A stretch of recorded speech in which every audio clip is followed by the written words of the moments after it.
I was born in Chicago, Illinois, September 17th, 1919, and I went to St. Martin's Grammar School, Inglewood High School, and Aeronautical University. I'm the seventh child of 12. My mother and father are both deceased, and most of my brothers. There's only three younger sisters and myself that are still alive out of the 12. What did your father do?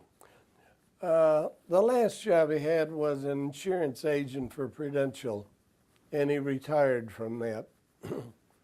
And when did you go to aeronautical university? In Chicago, When? 1939 to 1941. Ah. What do they teach? We had to design an airplane, and it was mostly mathematics and flight and calculus and all that. Just mostly mathematics. What kind of job did you get after graduation of that university? Well, we were hired from the university to go to San Diego to work for Consolidated Aircraft, and we were inspectors. I was an inspector on the PBY, and until I finally was released and could sign up in 1942 for the military. Oh, you sign up for the military? Yeah. Why? You have a good job, your career, good university. Why did you sign for the military? Well, I always wanted to be a soldier. See, I'd spent 3 years in the Illinois National Guard in the infantry, and I wanted to be a pilot. And so went to California and became a pilot on the pilot civilian program. And that was before the war. But then when the war broke out, we were frozen on the job for a year. And they finally released me and I could go in the service. November 1942, went to flight school and became a pilot What flight school?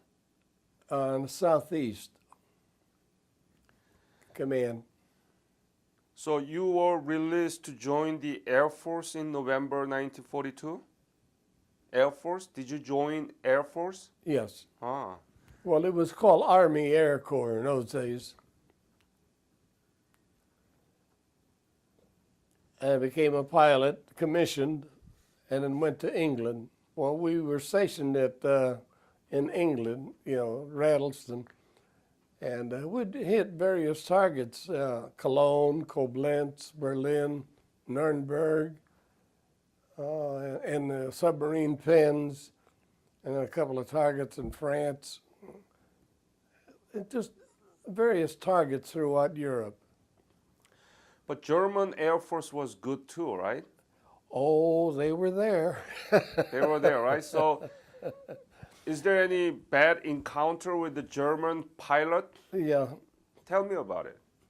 Well, one time I lost an engine, and you lose an engine, you can't stay in formation. The airplane could not hold up. And I was off on the side, on the bomber stream. I was going to go over the bomb run alone. And I looked ahead, and there was another B-17 in front of me and another B-17 behind me that was stragglers. And we called and we said, well, let's form a trio. And about that time, Gus, the tail gunner, he called in and he said, oh, Jeep. He says, a jet just shot down that B-17 behind us. And I looked over to my left, and the jet came by me and shot down the B-17 in front of him. So that was a funny thing. I still dream about that. And another time we were alone, engine damage and all that, and three 109s came up, and they were in a perch, And I said, okay, I don't know why I said it, but I told the crew, don't shoot unless they shoot. And they came by, and I noticed that they weren't pointing their nose toward me. They were pointing off to the side, and they came by.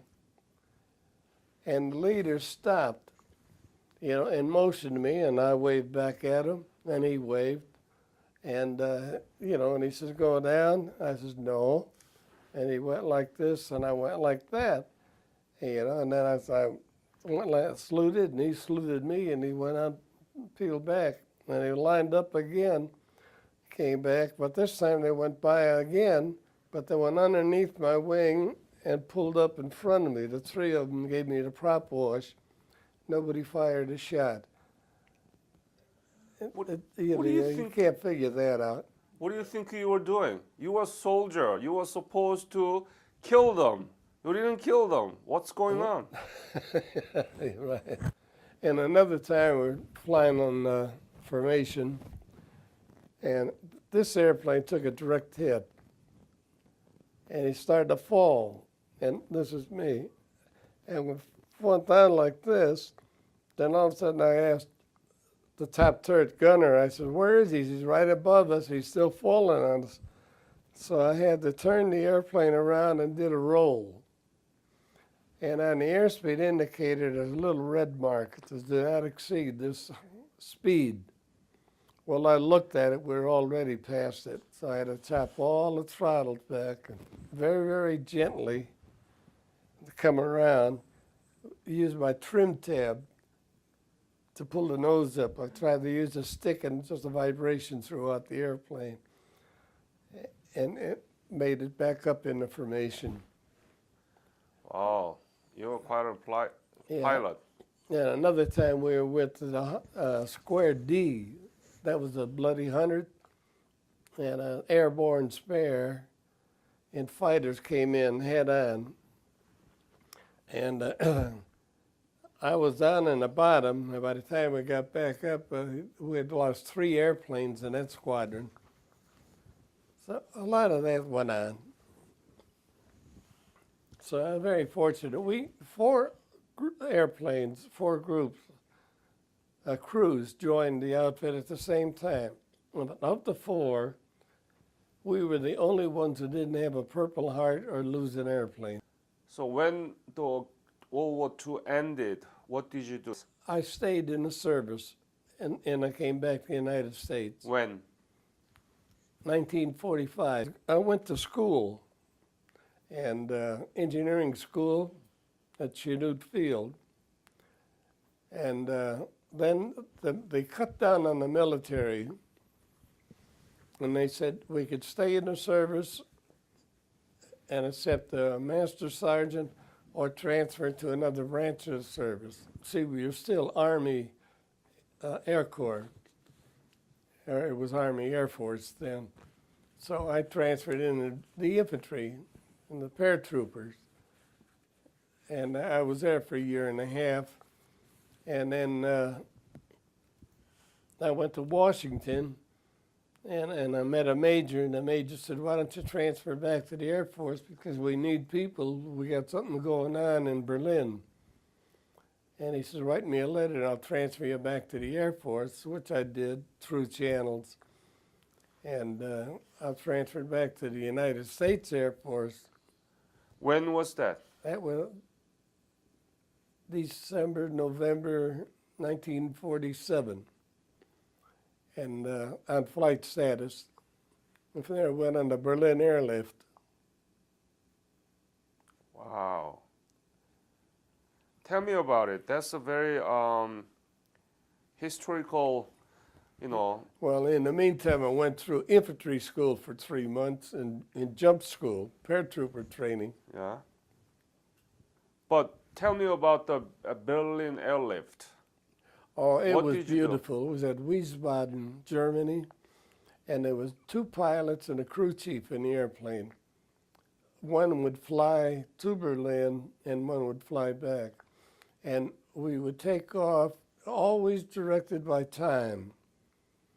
And we were told either speed up a little, slow down a little, and whether we're left of the center line or right of the center line, and we go into Berlin and pick up the outer marker and come right on around. And all the time we're under direct contact of radar. A corridor, we had to go into Berlin, and the Russian fighters would be off on the side.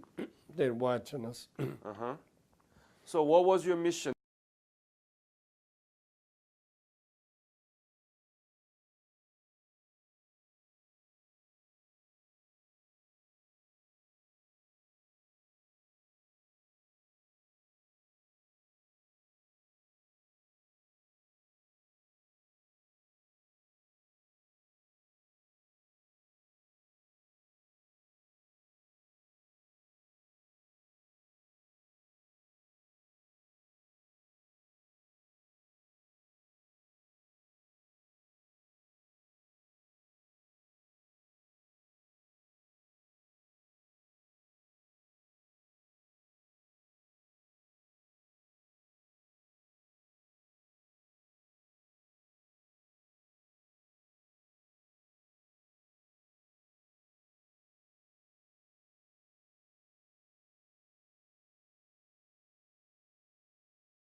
That was at the Takchan area, just before off the Chongchong River, before I was in support of the Rock Division there, and they had come in the Chongchong River here and the flat area in the second division there, and the Wowan Pass, and there was two Takchans. That's the trouble. One was a railroad station, and this other little town, Takchan, and there was a valley, and they came in through the hill. And there's a big mountain right here, and there's a tunnel at the end that came through. And we hit 3 tanks that had camouflaged and set them on fire at Takchan. But then they broke through this area, through the Rock Division, and then attacked the 2nd Division over the hill over here. And that was a real big battle. That was 1950, right? That was If you were in the Chongcheng River. 1950, yeah. Yeah, there we was- reported Chinese. Oh my gosh, and nobody believed us. They said we'll be home for Christmas. I said, what Christmas? Yeah, and this one colonel came up to our mosquito outfit, and he said, oh yeah. I said. He said, I just come up here to get a battle star. And I said, well, why don't you earn it and get in my back seat of my airplane? I'll show you Chinese. And he said, there's no Chinese here. I said, they're all over the place. Completely all over. They're coming down from the north, and down in through that area there where the Rock Division broke. And, How did you recognize Chinese from the air? different uniforms, and they had a dark green and almost black uniform, and those were the Chinese high-ranking officers. And at first I thought they were black uniforms until I found out later it was a very dark green. And one of them, we annoyed him so bad, he picked up the pistol and shot at us. How high you're plane up there normally? Oh, we would fly maybe 100 feet off the ground. We had to be low because when you're coming down in a valley, see, we don't go down the center of the valley. We come off to the side, see? So we're not silhouetted. And just like anybody shooting dove, we have a background and go, it's awful discerning.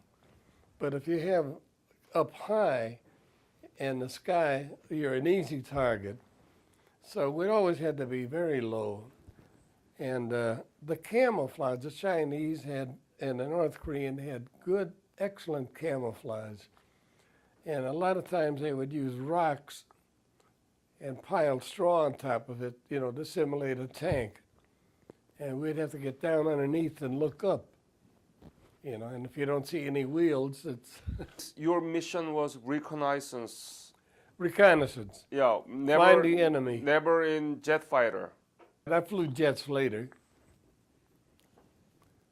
Yeah, like after Korea, I went in the fighter bombers again. So, when did you spot the Chinese for the first time? Oh, we saw those in early October because of difference in uniform.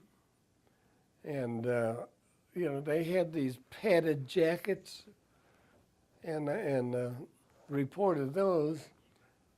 And the North Koreans had similar clothes like the South Koreans, khakis or ODs. But then the Chinese came in, they had these kind of padded jackets.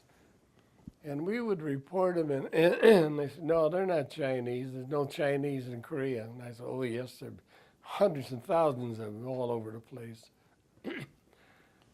And went at the Chongchong River.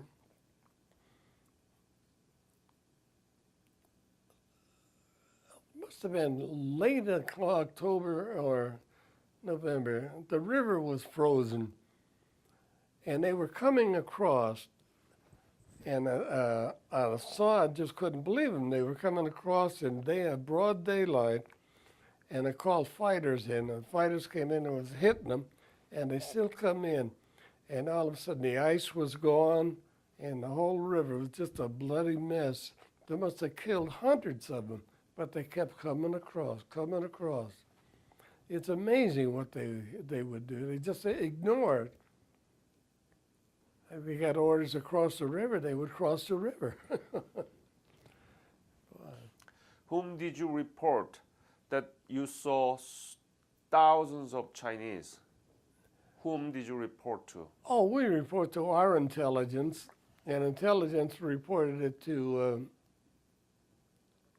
5th Air Force, and they said, oh, they didn't believe us. Yeah, see, they thought that we would be home by Christmas. They said, no, the Chinese wouldn't dare come in.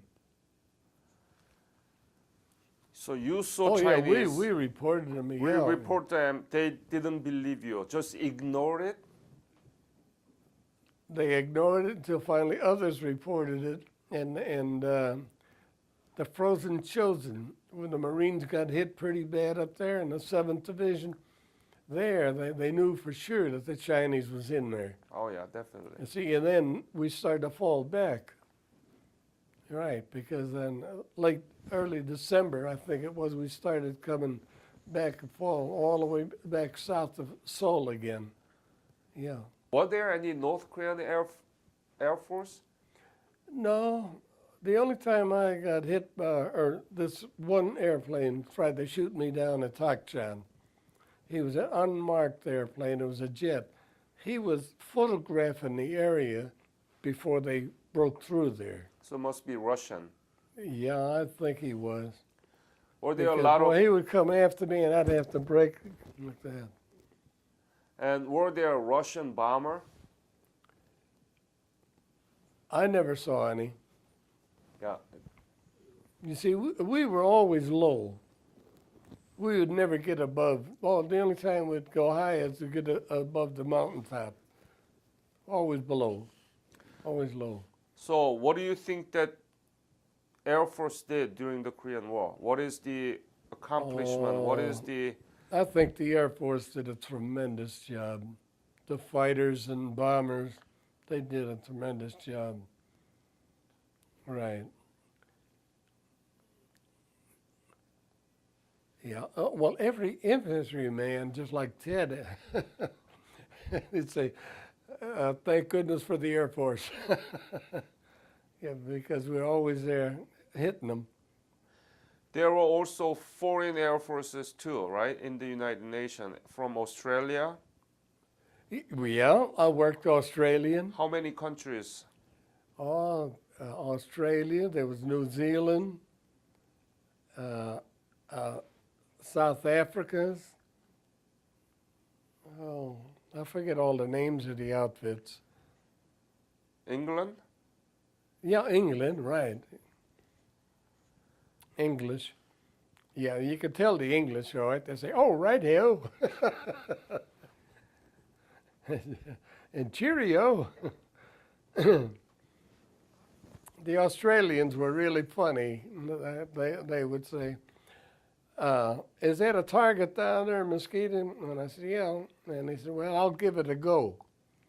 And he said, well, there's no more, there's a target no more, Mosquito. You got another one? Yeah, they talk a little funny like that.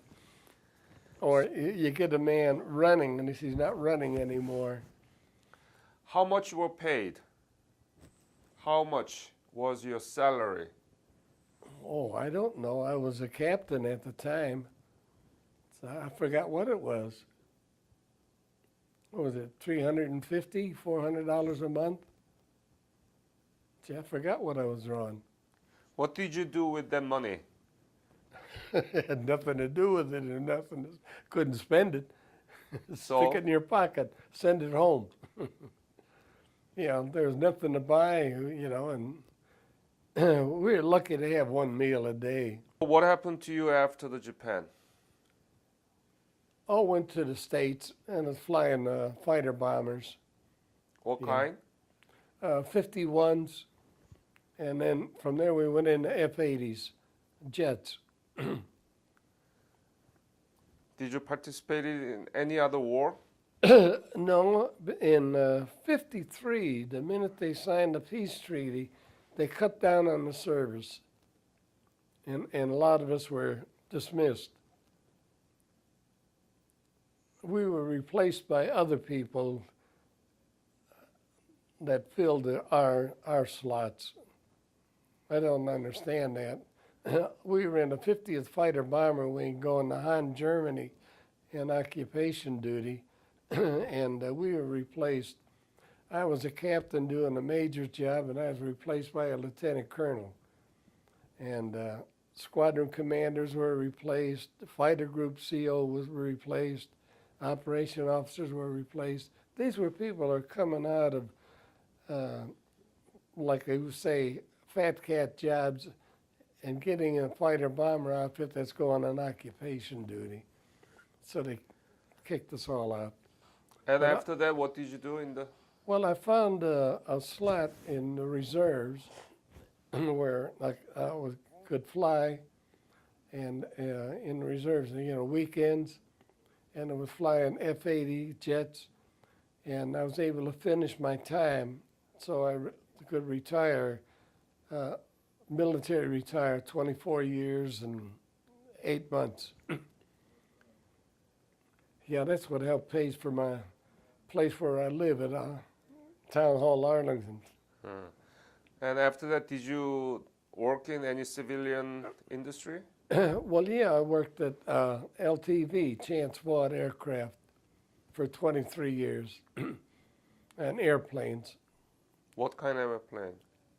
Well, it was the F-8 and the AD, and I was in charge of support equipment for the maintenance jobs and what equipment they needed to do the jobs. And that was my last job. And it's very interesting. Have you been back to Korea? Oh, I went on the revisit program. Yeah. When did you go? It was beautiful. Here, the Han River was terraced, and there was bicycle paths, and people were fishing the Han River. And when we were there, it was just a dirty, muddy place with bodies floating down. And we could drink the water in the hotel. It was amazing. It was amazing what you people did in Seoul. Oh, I was just amazed. And I said, and then the fact that your airplanes could land at Dallas-Fort Worth Airport. It was amazing what you people have done. Tremendous. I have great respect for the Koreans, for what they have done. When did you go back to Korea? On the revisit Yeah. program? When was it? Must have been on 92, 93, something like that.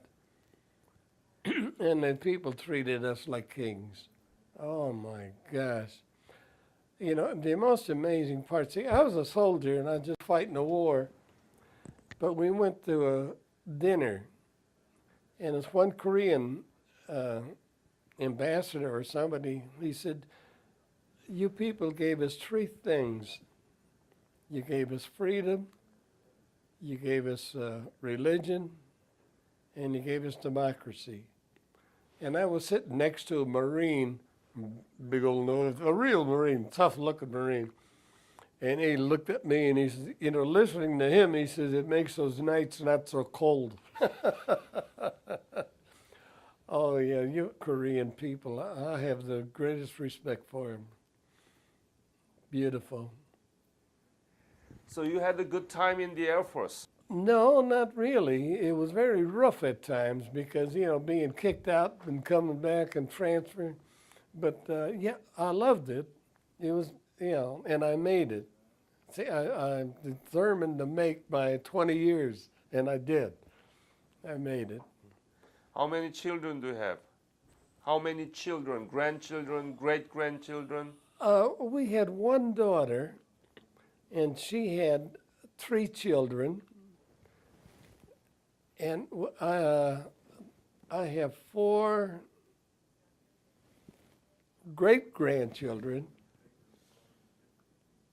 and 3 grandchildren. Right. What's the range of ages of those? Well, my daughter now is 65, and her husband is the same.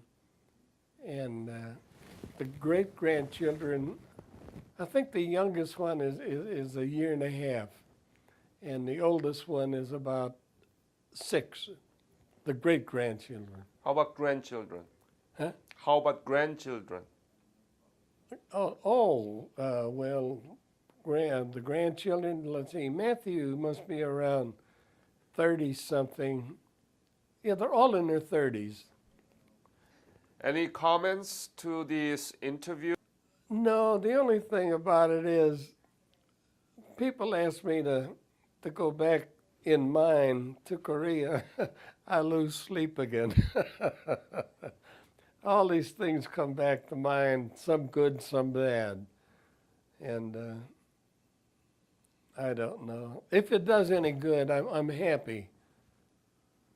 But I'll lose a couple of nights' sleep again.